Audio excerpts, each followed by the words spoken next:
Hello, it's Aimless Gun, and this is an introductory video for a crit archer shadow. I'm going to do a pretty easy, just level 67 map, just as introduction. I'm going to be talking about the skills you use and the type of character this is. Going into Mountain Ledge.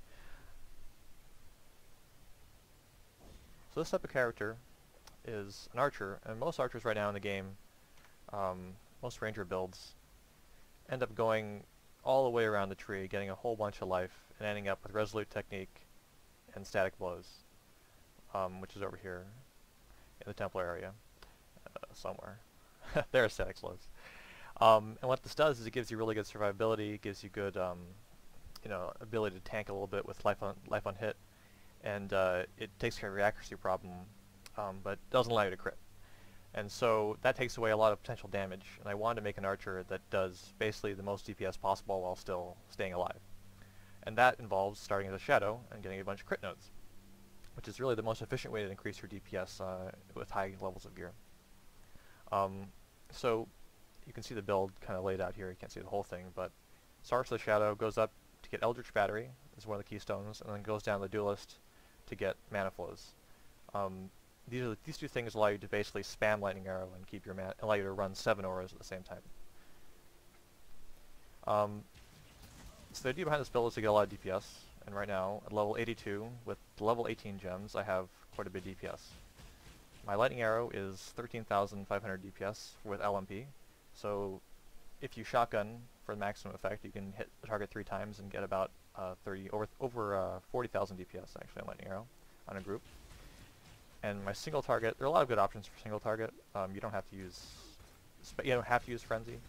I'm using it right now just to get Frenzy charges, but Frenzy, Burning Arrow, or Elemental Hit are all pretty good. Right now my Frenzy is 17,000 DPS, and it pumps my Lightning Arrow at about 15,000 DPS when I have the charges up.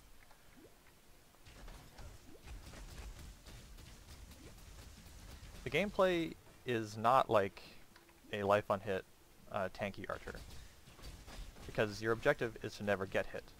So you don't need life leech. When you do get hit, you're going to use your flasks to get it back. You're basically like a shadow, you're a ninja. You're going to use your movement to dodge projectiles. You can use Quicksilver flasks to get around enemies and to stay out of their range and hit them at the edge of your screen or even off your screen. Eldritch Battery allows you to shoot a lot of arrows without even hitting anything, just with no leech, just kind of spam off the edge of your screen and hit things. And that's really helpful against some of the harder enemies.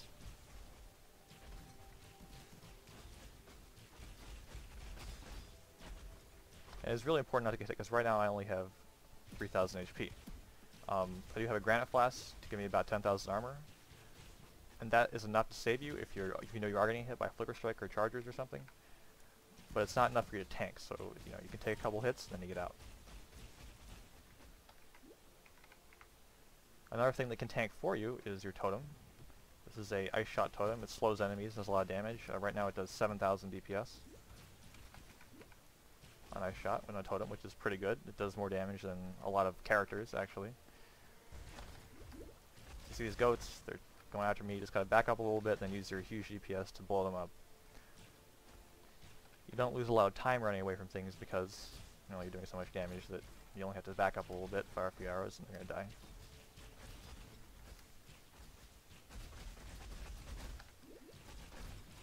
The main threats to this build are gonna be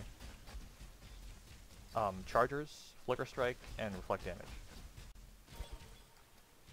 Chargers and Flicker Strike, you just have to be able to, as soon as you see them, you have to recognize that they're there, and you have to, either Flicker Strike, you have to Quicksilver and dodge away from them, and for Chargers, you have to Quicksilver and Granite and dodge side to side. If you do get hit, spam your Seething Flasks to heal up instantly, and try to get out of there Quicksilver. And lastly, Reflect is going to be a huge problem.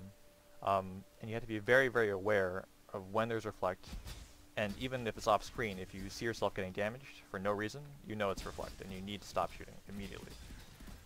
There's a reason this build does not take Iron Reflexes. Usually people think it's much better than having Evasion, just turn it all into Armor. However, Armor does nothing against Reflect, but Evasion does. You can evade the Reflect damage. This is the only thing keeping you alive against Reflect damage, and it is essential not to take Iron Reflexes in this build.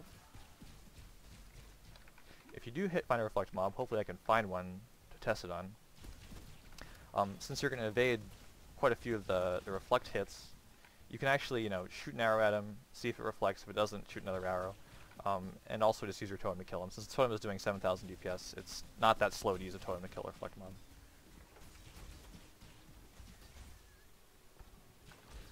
For maps, the mobs this build can't really do blood magic, because you're an EB build and you kind of rely on all your auras that you're running off of EB.